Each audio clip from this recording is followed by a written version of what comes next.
নুপুরের দাম 1000 টাকা হলে তার স্থান পায়ে, টিপের দাম 1 টাকা হলেও তার স্থান কপালে। ইতিহাস সাক্ষী আছে লবণে কখনো পোকা ধরেনি, কিন্তু মিষ্টিতে প্রতিদিনই ধরে, এমনকি পিঁপড়েরাও ছাড়ে না। মোমবাতি জ্বালিয়ে মৃত মানুষকে স্মরণ করা হয়, আর মোমবাতি নিভিয়ে জন্মদিন পালন করা হয়। মানুষ সোজা পথে চলতে চায় না, আর বাঁকা পথে সবার আগ্রহ বেশি। এই জন্য মদ বিক্রেতাকে কারোর কাছে যেতে হয় না, আর দুধ বিক্রেতা মানুষের দুয়ারে দুয়ারে ঘোরে। আমরা দুধ বিক্রেতাকে সবসময় বলি দুধে জল মেশাননি তো, অথচ আমরা মদে নিজেরাই জল মিশিয়ে খাই। একটা গাছ থেকে লক্ষাধিক দেশলাই খাঁটি হতে পারে, কিন্তু একটা দেশলাই খাঁটি লক্ষাধিক গাছকে জ্বালিয়ে দিতে পারে। যখন বন্যা হয় তখন মাছেরা পিঁপড়েদের খায়, আর যখন জল শুকিয়ে যায় তখন ওই পিঁপড়েরাই মাছেদের খায়। সুতরাং সময় এবং পরিস্থিতি যে কোনো সময় বদলাতে পারে।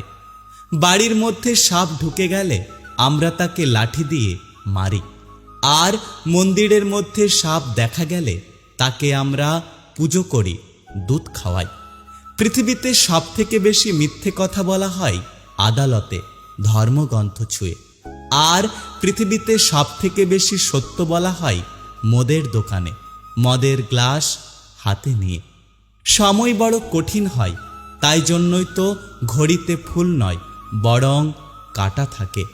কেউ একজন একটি সুন্দর কথা বলেছেন, আমি যখন ছোট ছিলাম তখন আমার জুতো ছিল না বলে আমি কেঁদেছিলাম।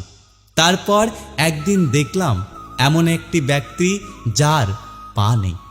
তারপর আমি বুঝতে পারলাম যে পৃথিবীতে আমি কতটা ভাগ্যবান।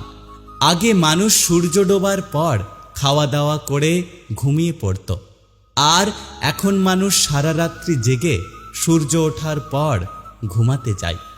আজ পর্যন্ত মানুষকে এতটুকুই চিনলাম, জানোয়ার বললে রেগে যায়, অথচ বাঘের বাচ্চা বললে খুশি হয়। আপনারাই বিচার করে বলুন, বাঘ কি তাহলে পশু নয়? উপোস করলেই যদি ওপরবালাকে পাওয়া যেত, তাহলে এই পৃথিবীতে বহুদিন অনাহারে থাকা মানুষ সব থেকে বেশি ভাগ্যবান হতো। উপোস অন্যের নয়, চিন্তা ভাবনার করুন। মানুষকে মানুষ বলে ভাবার চেষ্টা করুন। মানুষের সাথে পশুর মতো ব্যবহার করবেন না। নিজের মধ্যে কখনো অহংকার আসতে দেবেন না। ওপরবালার ওপরে ভরসা রাখুন। ওপরবালা যদি চান আজকে আপনার ভালো দিনটাকে কালকে একটি খারাপ দিনে পরিবর্তিত করতে পারে। তাই যদি আপনি সুখে আছেন অহংকার করবেন না, যারা দুঃখে আছে তাদের দেখে হাসাহাসি করবেন না। সকলের সাথে থাকুন, সকলের পাশে থাকুন।